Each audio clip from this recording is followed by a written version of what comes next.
आचार्य हिमांशु भाईजी महाराज के YouTube channel को सब्सक्राइब करें और बेल आइकन को दबाएं ताकि नई वीडियो आप तक पहुंच सके। एक बार क्या हुआ, एक आदमी के घर में 5 दोस्त आए, 5 मित्र आए। और वो जो जिसके यहाँ पर आए ना बंधुओं, वो थोड़ा गरीब दोस्त मित्र था।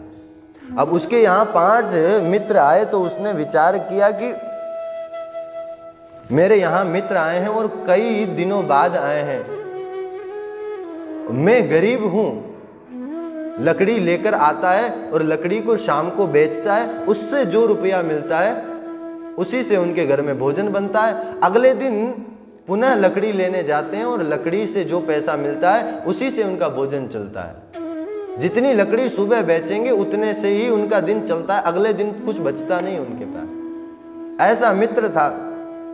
पर अब 5 मित्र आए तो अपनी पत्नी से कहा कि क्या करूं, अब दोस्त आए हैं तो कुछ तो इनको खिलाना पड़ेगा, पर कहां से खिलाऊं, मेरे पास तो इतना है भी नहीं।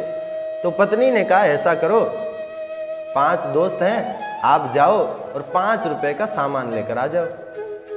बाजार से जाना, एक दो पहले की बात है, सो पहले सब सस्ता मिलता था, 5 रुपए में सब कुछ मिल जाएगा। तो वो गया और 1-2 रुपए का बिस्किट लाया, नमकीन लाया, दूध लाया, चाय पत्ती लाया, शक्कर लाया और 5 रुपए का वो सौदा लेकर आया। पत्नी ने कहा देखो 5 रुपए का हमने उधारी की है ना, आपके 5 दोस्त आए हैं और जाएंगे तो हमारे मुन्ने को कुछ ना कुछ तो 1-1 रुपया भी देंगे तो 5 रुपया तो हो ही जाएगा और इससे हम अपना सारा कर्जा चुका देंगे। पति ने कहा ये तो हो जाएगा, सही बात है। और ले आया सामान लाने के बाद चाय नाश्ता सब कुछ कराया। सब कुछ कराने के बाद मित्रों ने कहा भैया बहुत समय बाद तुझसे मिले, आज तुझसे मिलकर तो बहुत बढ़िया लगा, हमें बहुत आनंद आया, अब हम चलते हैं। मित्र ने कहा भैया ठीक है। अब 5 मित्र बंधुओं चले गए। इतने में एक मित्र दौड़ा दौड़ा वापस आया, अरे भैया मैं तो भूल गया, मुन्ना कहाँ है, मुन्ने को बुला।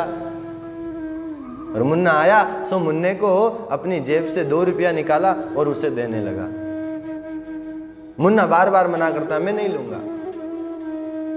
वो कहता अरे ले ले बेटा, मैं आया हूं, बहुत दिनों बाद आया हूं और तेरे पिताजी का मित्र हूं, तो तेरे से आज मिला तो ले तू 2 रुपया ले ले। उसे बार बार कह रहा ले ले बेटा, ले ले बेटा, ले ले बेटा, परंतु बेटा नहीं लेता। मैया को कहा कि आप ही कहो ना, आप कहेंगी तो ले लेगा। माँ बोली बेटा ले ले, बेटा मना कर रहा है। माँ कहती क्यों नहीं लेता? तो इतने में बेटा क्या बोला पता है? बेटा बोला माँ आप तो कह रही थी 5 रुपया देंगे, ये तो 2 रुपया दे रहे हैं, ये लो। अब बेटे को क्या बोलना चाहिए था, क्या नहीं बोलना चाहिए था, उसका उसे ज्ञान नहीं है, और जो बात नहीं बोलनी चाहिए वो उसने वहां बोल दी। ऐसे ही भक्त को, साधक को सरल होना चाहिए। नवम सरल, भगवान सरल को ही मिलते ना। भक्त को सरल होना, कोई कपट ना हो।